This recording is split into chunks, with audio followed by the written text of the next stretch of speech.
Welcome to Gaining the Technology Leadership Edge, a podcast for tech executives. We provide strategies and tactics to help executives succeed and further their career goals. With interviews from industry experts, leaders, and innovators, this show will surely get you on the edge of your seat with thought-provoking advice on how to stay ahead of the competition.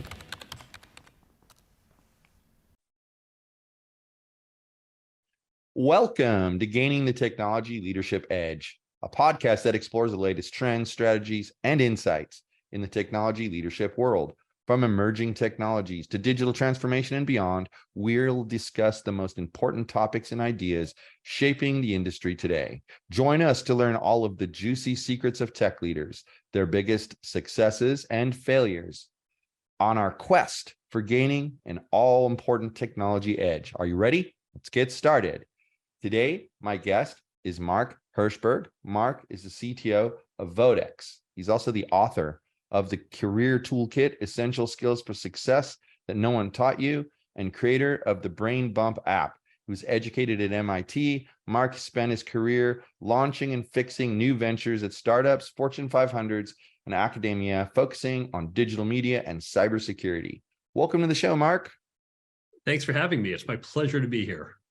Yeah, it's really nice to meet you. And first thing that kind of jumps out at me is this Brain Bump app, just because the name is interesting. So why don't you tell me a little bit about Brain Bump app?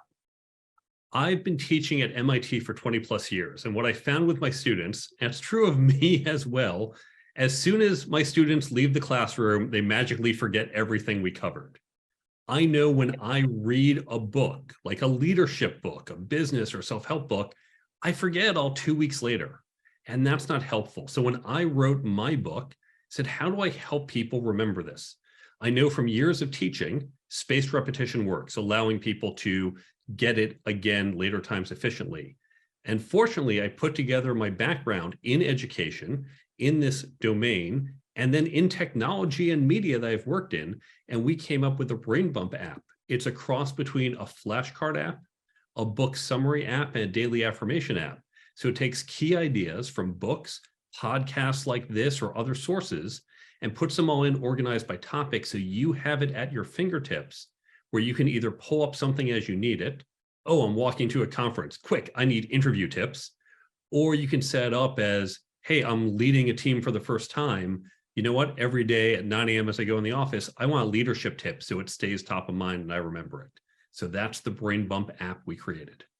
That's really cool. I mean, I think that has a great place because I'm just like you. Like oftentimes I'll read some books, and I mean, I've had some that were in my mind kind of life-changing. And then after a few weeks, wait a second, what was that saying? You know, why are we doing that? So that's a great way to remember, because I think one of the things I've done is just take notes on books. I actually put it in my iPad and I handwrite the notes, and it just sticks. But I was looking at, your listing in Amazon for the Career Toolkit, and you get a lot of really good reviews. And one topic that I see quite a few comments on in the reviews is your section on communication. And since communication is something that most tech executives are weak at, why don't we address that? Like, what's your approach to better communication? We need to change how we think about communication. So here is a very simple model I'm going to give you.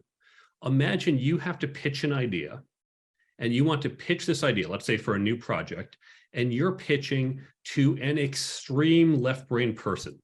Think Sheldon Cooper from The Big Bang Theory, someone we're probably all kind of familiar with, or Spock, depending on your generation.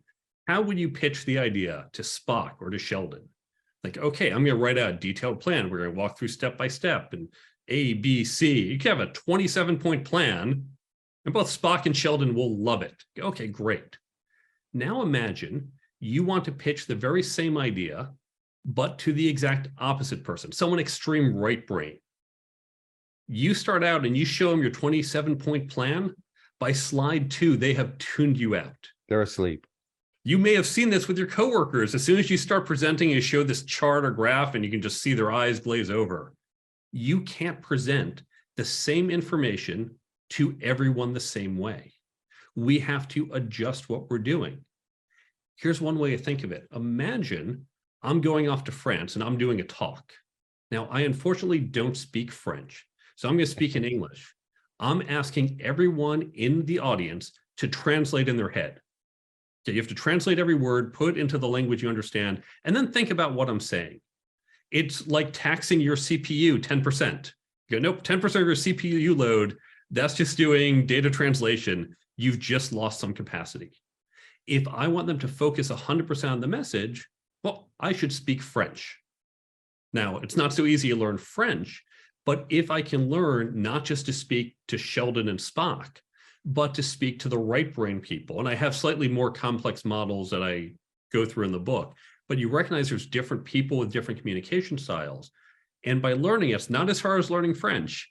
By learning to communicate in these different styles, we can be more effective. And now we're not asking them to do the work, to take that mental taxation. Now they can focus on our message, whether that's not using buzzwords, but putting it into English, or using analogies, or just putting it in a context they can understand. That's how we can more effectively communicate and have more success in communicating our ideas.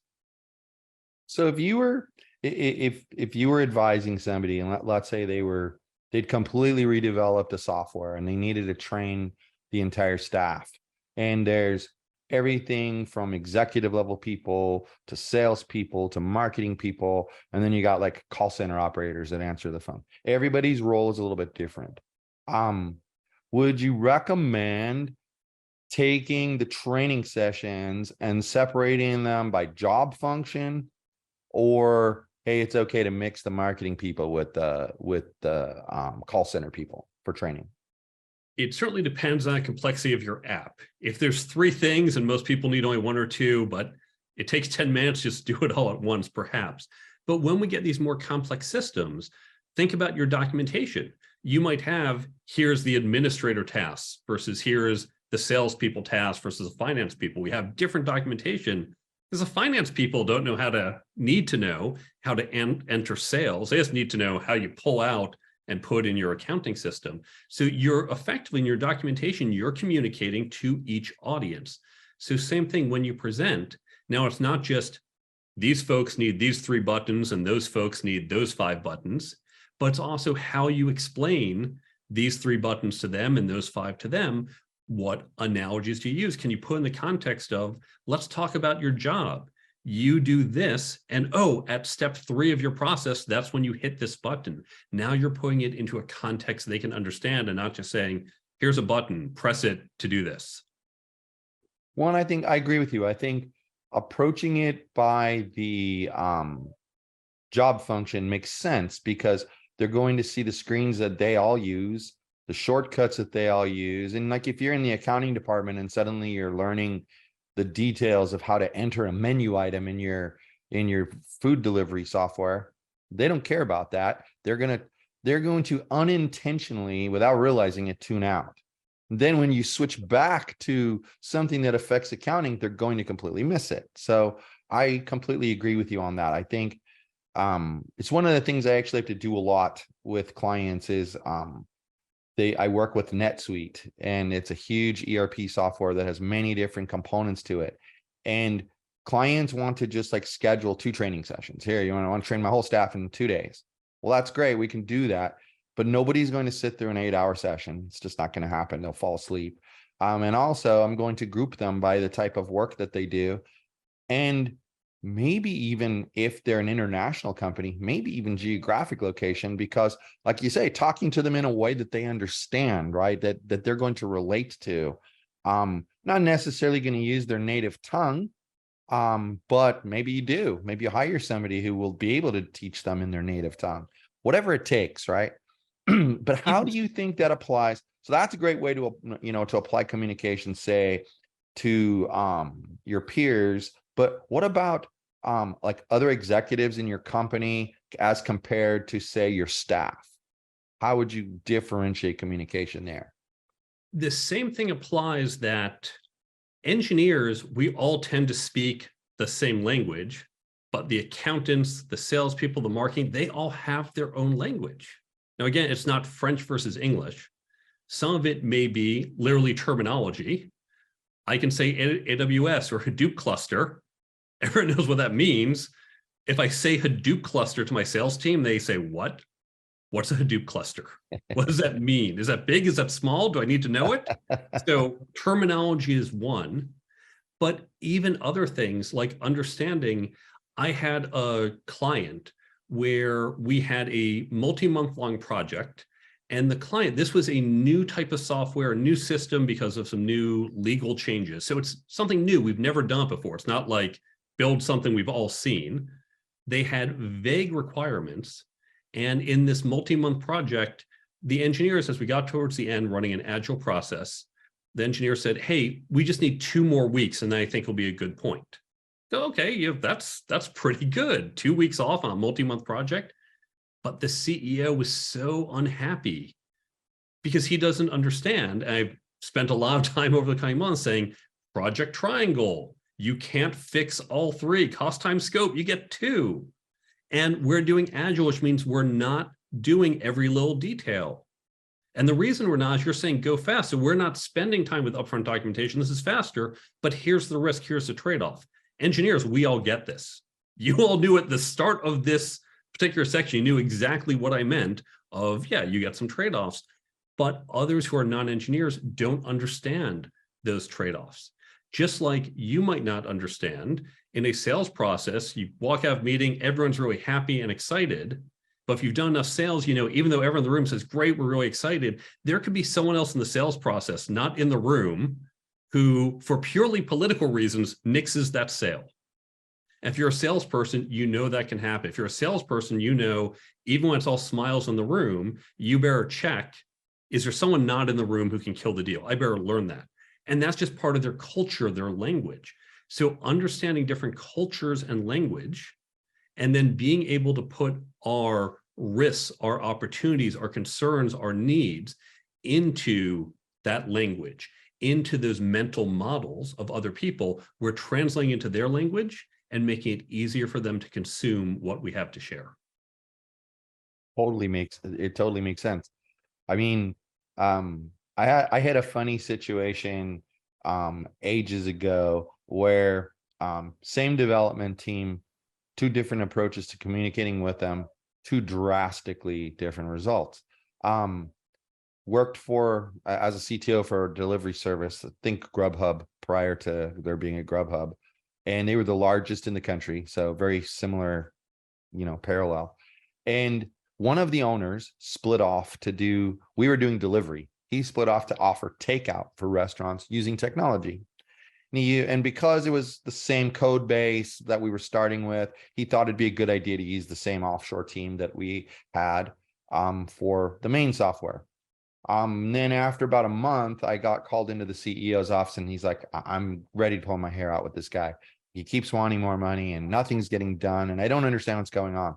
Can you check into it? Well, it took less than 5 minutes to figure out what the problem was. Whereas I would have a meeting on a nightly basis via video with the team and explain the task, answer their questions, point them in the right direction, give them tips. You know, by the way, guys, here's where the code's going to be. It's in this module over here. He was just sending an email with like 10 requests at 5 o'clock at night and expecting to come in the next morning and see the work done, not checking for email later that night to respond to the questions, nothing, just, you know, put it out there. Well, it was taking him days and days and days to get that one email handled because there'd be questions, he'd answer them. There'd be more questions, he'd answer them. There'd be more questions. Okay, now we can start work. And there you have it. 2 different approaches to communication. One that enabled the team and one that sort of put them into a muddy mess, you know? And he kept saying, I'm doing exactly what you said you do, but you're not, because you know, you're not willing to spend the extra time after hours to work with the offshore team. And that's kind of the trade-off, right? Like you said before, they're not always aware of what the trade-offs are. And I noticed too that you speak about leadership in your book.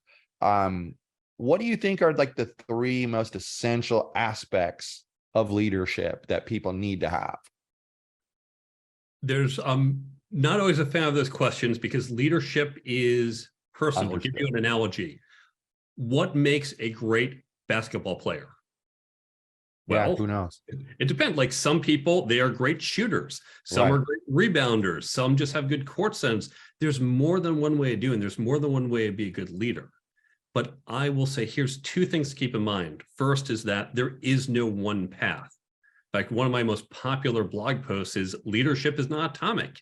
There's no one thing. But the other is to remember leadership, true leadership is different from positional authority. Now, we have authority as executives. I can fire you, I can promote you. And if you don't do what I say, I could do that. But especially those of us in tech, we can't just say, do it because I say so. Engineers don't like that. In today's market, they can go elsewhere. I have twice in my career kind of had to say, well, I'm the boss and doing this. And both times I felt when I had to do that, that was a failure on my part. True leadership.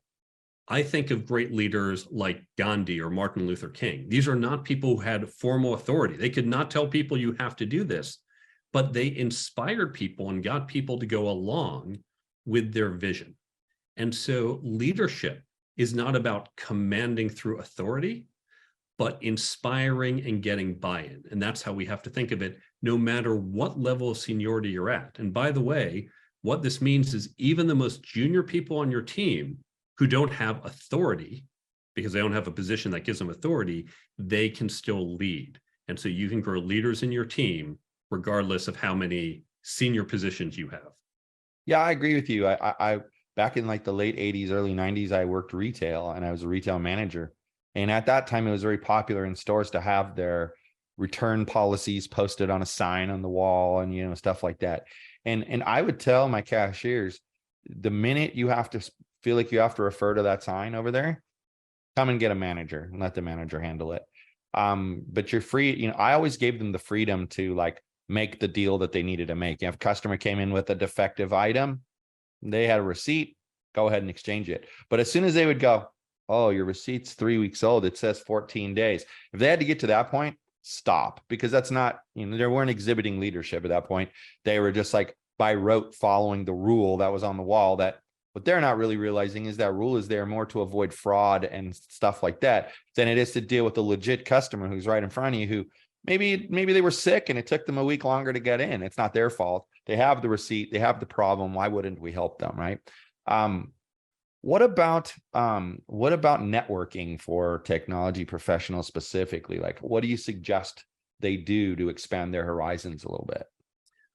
What I see across many fields, especially technology, is people tend to be insular within their domain.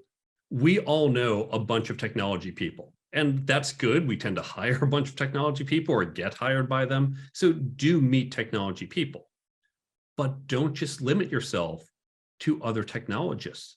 Meet people in education, medicine, law, finance. This is helpful for a few reasons. First, especially as you're senior, it may be another company says, hey, I'm general counsel here. We need some senior engineering leadership. I don't know others. You're the only one I know. And so it can lead you to opportunities, but also because they're going to give you different perspectives. Your other engineers may not think about, we're recording this in 2023, so large language models are popular. We can talk about the technology behind it, what it means, and what happens when we go to 2 trillion parameters, interesting conversations. But most of my technology friends aren't talking about what are the legal implications of doing this, or what are the implications to education or to other fields. So by having people in other areas, we can get other perspectives, and that can help enrich our own understanding and our ability to see risks and opportunities for the companies. Well, I agree with that. I think especially as a technologist, you're asked to kind of know a little bit about every aspect of the business that you're working with. And maybe you need to get some advice on a financial algorithm or something. You can run it by, if you don't have any, you haven't networked with any financial type people, who are you going to talk to? It brought to mind, though, while you were saying that, you mentioned that you had 2 situations in your career where you had to say, I'm the boss, that's why you have to do this. And you kind of felt funny about doing that. How would you handle those situations differently if you could do it over again? I'm not sure I could. So I'll give you an example of one of them. I joined a company as CTO, and there was a team of engineers. They had been with the CEO, some of them going back 10 years. So long-standing relationship. The team, we were trying to clean up a bunch of code. It was an old spaghetti code monolithic system, and we were trying to turn it into a more modern microservices system. So we're working through teams, getting things to work. And there's one particular guy. This guy, let's call him Alex. So Alex had been working for a CEO for 10 years. Alex's brother had been at the company for 5 years. Alex's cousin, who was his best friend, had been at the company for 10 years. So Alex had been around for a while. And Alex was butting heads with a lot of the engineers. And we kept butting heads. And so I was involved in a couple of conversations. I kept seeing it happen. So I really spent time drilling down. Okay, why is Alex butting heads? And what it came down to is Alex was a perfectionist. So for example, we had an ad server, and Alex spent a couple weeks optimizing the ad server, getting it from 80% accuracy to 99%. Great. And doing that, it was a small part of our business that added about 6 figures a year. Fantastic. Alex and the team, good job. But Alex was frustrated that we stopped at 99% because Alex knew he'd get to 99.5%. It would take a number of weeks more, because of course now we're far along the curve, there's marginal returns, but that could be 99.5. When you do the math, say this is going to add $5,000 in revenue a year, and you're talking about 3 engineers for a couple of weeks, that is not cost effective. But Alex was getting really frustrated. And we talked about trade-offs, and Alex just kept saying, no, it is about doing the best we can and perfectionism. And I was trying to explain it and going through, well, these are the trade-offs, and he just wouldn't see it. And that's where I eventually had to say, okay, look, I understand what you're saying, but I'm making the judgment call here. I'm the guy in charge. We're making this decision that we are going to be suboptimal, 99%, not 99.5, and I'm making that call.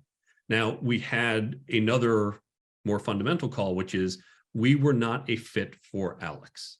He wanted to be a perfectionist, and the nature of our business, we didn't want perfection.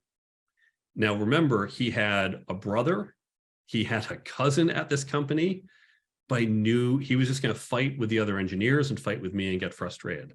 And so I sat him down, and we had a conversation that this is probably not the place for you to work. Now, I knew he has this long-standing relationship. He's not going to sabotage the company. I didn't have to say, get out, we'll give you some severance. I said, look, let's take 4 months for you to find a new job. If you're getting close to the end and you're not quite there, let me know. We can potentially extend that, but I want to set some timeline. There was some summer months in there where I knew things were slower. I said, I will introduce you to other CTOs. I will introduce you to recruiters. I will be a good reference. I think he's a great engineer for a company that needs that perfection. There's a lot of companies that do. We just weren't aligned. So there, I didn't see a way to salvage it and really felt we had to get rid of him, although thankfully I was able to do it in a very gentle way.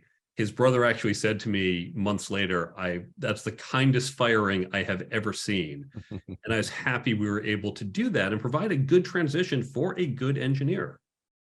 Yeah, I like how you handled that. And I have to agree with you that I don't think there was a better way to handle it. I think sometimes people have to realize that when they're in a position of authority like that, where you're the CTO and it's ultimately the decision lies with you. Like you have to decide, are you going to go for that extra 5.5% that he's looking for or not? Is it worth it? There's a reason that hey, I'm the boss, that's why it has to be this way, is uncomfortable. It's because the other person kind of pushed it a little too far and they didn't realize this guy has the ultimate say-so, whether we do this or we don't do this. And I think that sometimes especially for subordinates, the hardest thing to do is accept that, hey, my manager had to make a decision and it may not be what I would have done, but it's what they felt comfortable with. So they had to do it, and realize that the reason you're uncomfortable isn't because you're having to say, hey, I'm the boss. It's because you were kind of pushed into that situation of being forced to say that, especially in your story where you tried like, here's one trade-off we could do. Here's another trade-off we could do. You gave options and nobody wants to take those options. Well, it comes to the point, well, okay, then here's what I'm going to decide. This is what we're going to do. I can recall many times, like I'll give you a good example. I had a team that would rotate. And this is how long ago this was. We had Nextel radios, and what we would do is we had a helpline. And when people would call the helpline, and it was manned during the regular business hours, and after business hours, it was sent to the Nextel phone. And we would trade this phone amongst the staff. And I always, as the CTO, I always took a shift for a week. Always took a on-call shift for a week. And then during one of my reviews, my CEO said, I'm giving you a 2 out of 5 on this because I think you're too involved with the support calls. Like, I've called and I get you on the phone. Why would I get the CTO on the phone when I call the helpline? And I said, well, I want to know what's going on with my staff. I want to know what's going on with the company. I want to know what bugs we're experiencing that no one's telling me about. I kind of want to have a little knowledge of what's going on. And I think if I'm willing to spend 10 extra hours that week answering some calls and helping some people, I don't understand why you have a problem with it. He went, now that you say that, maybe it's a 4 out of 5 instead of a 2 out of 5. It's like, again, perspective, because why is my CTO wasting time? Well, it's not a waste of time when you're actually collecting data from end users. I found out a lot of interesting things like, the printer in our call center, it's continually eating up the ink cartridges. Well, maybe there's something wrong with the printer. Maybe it's broken, but no one else would think of that. And I think leaders need to understand that sometimes they do have to jump in there alongside of the other people. It's not, he has to get mad at me too. Like, this makes me laugh. We had AT&T internet at the time. They were like the be all end all at the time. And then I also had a wireless backup system, which it wasn't the greatest because, of course, this was 2005. I mean, wireless internet wasn't very good. Your cell phone today is probably 100 times faster than that. And I'd call AT&T with a problem. They'd say, it's going to be fixed in 2 hours. Now, I've never had them lie to me. They've always been done at the exact time they said. So I'm calm. And he'd come in my office. I don't understand why you're not stressed out. Well, okay, do you want me running around like a chicken with my head cut off, scaring the staff? Or do you want me to wait until the 2 hours is over and then get on AT&T and give them my wrath? Oh, I see your point, and it comes down to, they don't understand what your job is, and they think they would be able to do it differently, when the reality is maybe they could, but this is how I work. This is how you work. You got to let me be an individual and do my thing. And then that kind of brings us, full circle back to the communication thing. Now I use a meeting system that I call PACE. And basically I use it to empower the staff. I give them opportunities to make decisions. We do what's working and what's not working. And anything that's not working gets a stakeholder. Now that stakeholder, honestly, it could be the email server's not working. And I might give that to the hardware repair guy to drive, but he's not going to be the one who's actually going to fix it. He's just going to make sure that, hey, these are the 10 tasks we need to do to fix it. You're assigned these 3, you're assigned these 2, you're assigned those 4. And then making sure it gets done. He's the stakeholder. And when I first introduced it, they look at me like, but I'm not the email guy. I know you're not, but the email guy's going to be busy fixing it. And I don't want him worrying about the other 4 things that have to get done. I want you to worry about it. And secretly, what they didn't understand was going on too, is I was developing them into leaders that could, handle these situations. So it always comes back to that. What do you think is the difference though, between communicating with your CEO and maybe one of the staff members? Like, is there a difference? Do you think there's a difference? There can be, based on level of sophistication. And again, it comes down to mental models and expectations, because your CEO, keep in mind, your CEO, she is probably juggling a whole bunch of different things. She's talking with you about some tech issue. An hour from now, she'll be talking about the next fundraise. And then she'll be preparing for a board meeting, and then she'll be with a key customer account and jumping from one thing to another and just trying to make sure things don't go off the rails. She's not actually necessarily doing any of these things. The CFO is doing all the grunt work for the raise. In fact, it's probably his team doing it, but she's just looking at it from a high level. Whereas when you're going down like that, you're saying, okay, you who might be new to leading, we need to help coach you and guide you to take on this by yourself. So there are different expectations. I also want to touch upon something you mentioned earlier, which is that even individuals, regardless of their level, just have their own expectations. So I had a company once, I was there for about a week into my job, and the servers crashed, which they had apparently been doing all the time, and that's why they brought me in. And the CEO called me into his office and said, hey, the servers crashed again. Now, we were a business that there is real revenue being lost every minute it's going down. So he calls me, he's like, service crash, and this happens, and see, I'll show you this. And he walks me through it all. Like, okay, I understand. I'll go look into it. I left his office. And I found out from the COO later, the CEO was very concerned. He said, I don't know if Mark gets it. You know, he was in the office, and then he walked out. And from my perspective, I said, okay, here's a problem. You've explained it. I will look into it. But the CEO, once I understood him better, he wanted me to start flailing my arms, going, oh my God, the servers are down, panic, everyone panic. And if I had done that, he would have actually felt more comfortable. So if, oh, okay, Mark gets how important this is. The way I was signaling my, okay, I will get on this, was not how he looked for a signal of addressing it. He looked for different things. And so we have to recognize, again, it's not just, we talked about these different languages, these different mental models. Some of it is individual. And with him, I just needed to show more emotion, more fear and concern when there was a problem, even though it made no difference to how important it was. This is important, I will get it done calmly. But I needed to show some of that emotion to make him feel I understood. That's a great story. And I mean, yeah, that's a lot of parallel to my AT&T story, same kind of thing. Like that is great. So I've really enjoyed the conversation. Why don't you let people know where they can find you if they want to get in touch? I'm going to give you two websites. The first, the careertoolkitbook.com. That's the website for my book. You can learn more about the book. I've got free articles on there. You can get in touch with me if you want to bring me into your company or follow me on social media. There's also a free resources page, 100% free. I don't even ask for your email. Bunch of resources to help you hire, to help you plan your career, to help you augment and improve your staff. That's all at the careertoolkitbook.com. We also mentioned the app, the Brain Bump app, completely free on Android and iPhone.